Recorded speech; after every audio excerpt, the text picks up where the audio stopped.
the reality show element of this, I pitched this show. I created this show. A lot of people think that like someone came to me and was like, do you want to do this? And I'm like, okay, let's come up with a good idea. I really was living in St. Louis. I really was living with my parents when I came up with this idea for the show. During the pandemic, I moved from New York and LA, which is where I was like going back and forth for the past, 17 years of my career.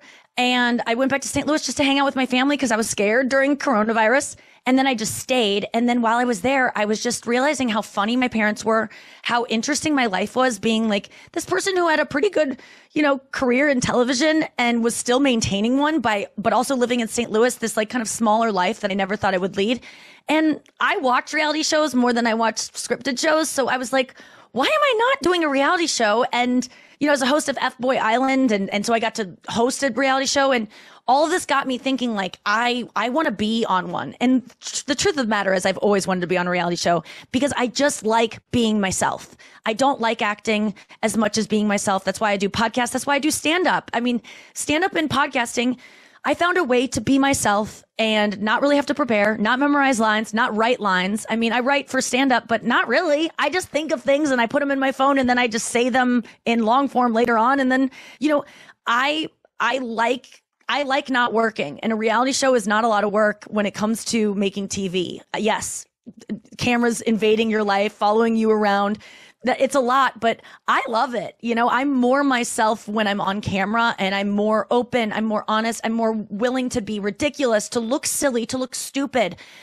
And it really was me trying to make a show and dispel any kind of perfection that people put onto people who are successful in TV. I just started getting people assuming that, oh my God, you look so pretty. Your legs are so great. I'm like, I've spray tanned my legs to a degree where it looks like I murdered an Oompa Loompa in my shower. Like this is all fake. And I wanted to make a show that really showed what I'm really like. I'm depressed. I'm anxious. I'm a little baby brat sometimes. I'm wholesome. I love my family.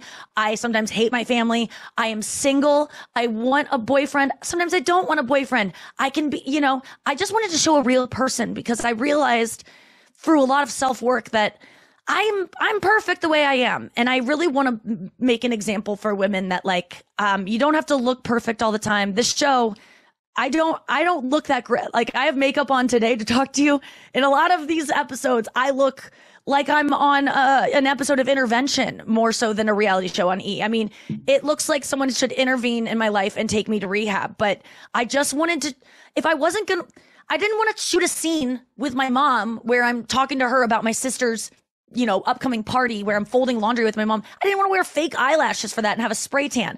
Like I just grew up on reality TV that pretended to be real and wasn't. And so I really wanted to make a show that actually was as real as possible. Would I go canoeing with my dad or rollerblading with my boyfriend in real life? Probably not. But on a reality show, you can't be on your phone all the time. You can't watch TV and you can't listen to music because it's all copyrighted. And so you got to do, I always say about a reality TV, it's like going to the zoo. You can say that it's fake, but it's just as fake as a zoo. The animals are relating and being, living in an environment that is created by TV, but those are real things happening. And for my show, even the environment was real. Like nothing changed about my life when they showed up. I just did different activities, I guess.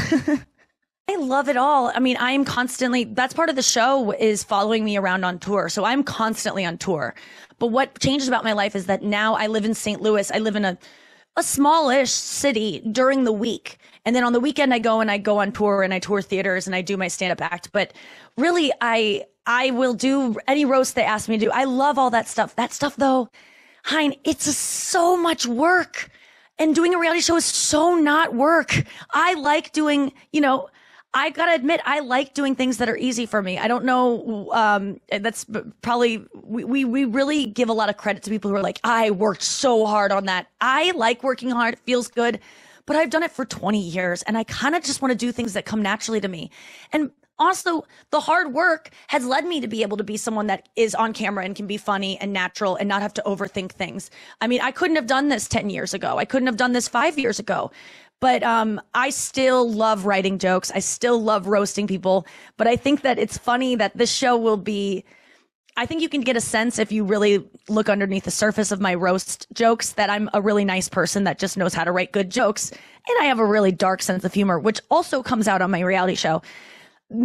I think that you will be able to see the roast comic in me on this show, but underneath it all, I'm just, a Midwest gal who just like wants to be loved and wants to have a good time and compares myself to everyone and feels insecure. I feel like, I really want to relate to people and not have them watch my show because they're like, I want to see a celebrity walking around town. I want them to be like, I want to see a girl that I can relate to. And I think that I really made the show as like, I just want to be a normal person. And I think that I was able to show that. But at the same time, I really love walking on red carpets and being around celebrities. But I always feel like a fraud. I'm just a Midwest gal. I mean, I've gotten in some of those circles, but I feel most comfortable in around my family and friends and the people that aren't super famous that I'm trying to impress.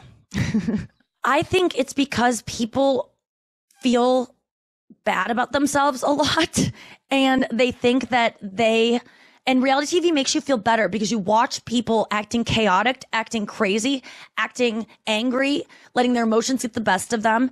And when you watch it, you feel like, okay, maybe I'm not crazy, or at least I didn't do that. It makes you feel good and it makes you feel seen. And it's emotional. I mean, I think that I love reality TV. And when people say it's fake, I get so angry because I'm like, what do you mean it's fake? Breaking Bad is fake. The Wire is fake. Stop talking to me about your shows that you love. Those are actors reading lines written by men in Burbank. That's the fakest stuff I've ever heard.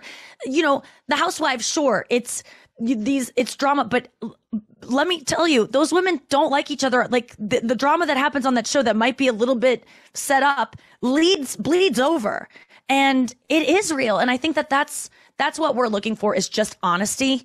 And that's why I thought I need to get into the reality game, because I cannot be anything but honest. I have almost a disorder that makes me completely honest.